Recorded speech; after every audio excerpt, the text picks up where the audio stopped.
Welcome back to part 2 of the photosynthesis slides. We're going to kick off here with chlorophyll molecules and learn about something called the photosystems. So on this slide here, we can see a picture of an individual chlorophyll molecule. That's this thing here. It's a very big, complicated molecule. You obviously don't have to memorize how to draw it, but the structure is helpful.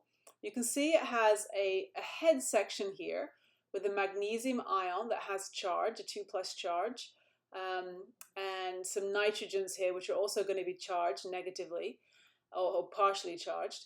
And then there's a sort of charged head and then a tail here that is just hydrogens and carbons. So this is a tail with no charge, a non-polar tail.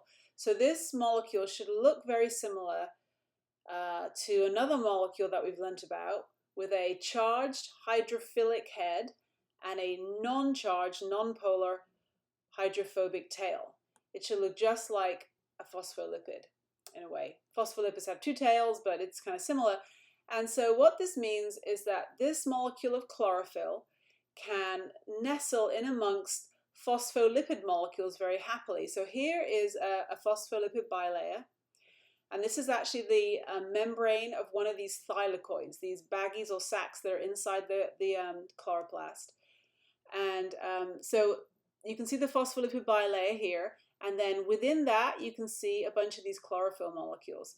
Their heads, this big chunky bit up here, is green colored, and so you can see the green heads here, and their tails, you can't see them, but they'll be dangling down in amongst the tails of the phospholipid tails.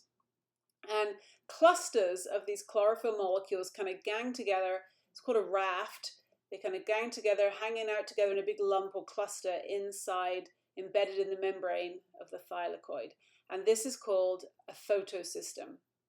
There's probably hundreds of chlorophyll molecules all kind of clustered together here, bobbing around in a group amongst the other phospholipids that make up the thylakoid membrane. So here's another diagram looking down at the thylakoid membrane. These green discs are the head part of the chlorophyll molecules, and there will be tails hanging down from each of these discs. A tail here, a tail here. Let's see if I can draw them here. I'll try. So we should really have like a tail hanging down here, a tail hanging down here, a tail hanging down here, a tail hanging down here. They're all going to have, they're like balloons. And then all around here are regular phospholipids. All right, so these chlorophyll molecules do something together. They all act together and they make something called a photosystem. And how the photosystem works is going to be described next. If I can get to the next page. Okay, no, actually we'll go back to this one, sorry.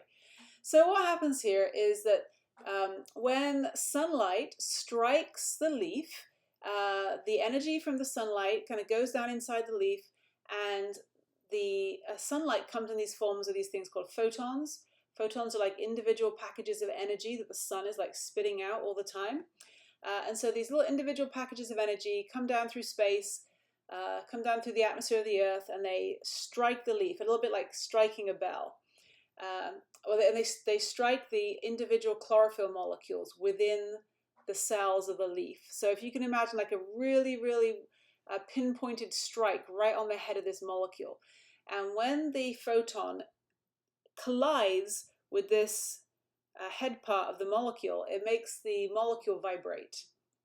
And that vibration, or that movement, that energy, is passed from molecule to molecule to molecule within this photosystem. So the vibrations can be passed. So if I was vibrating, I could vibrate the molecule next to me, and then it can vibrate the molecule next to it, and they can pass these vibrations in a chain through the photosystem. And what they're trying to do is pass the energy from one to the next till it gets this one special chlorophyll right here. This one special chlorophyll is called the reaction center chlorophyll.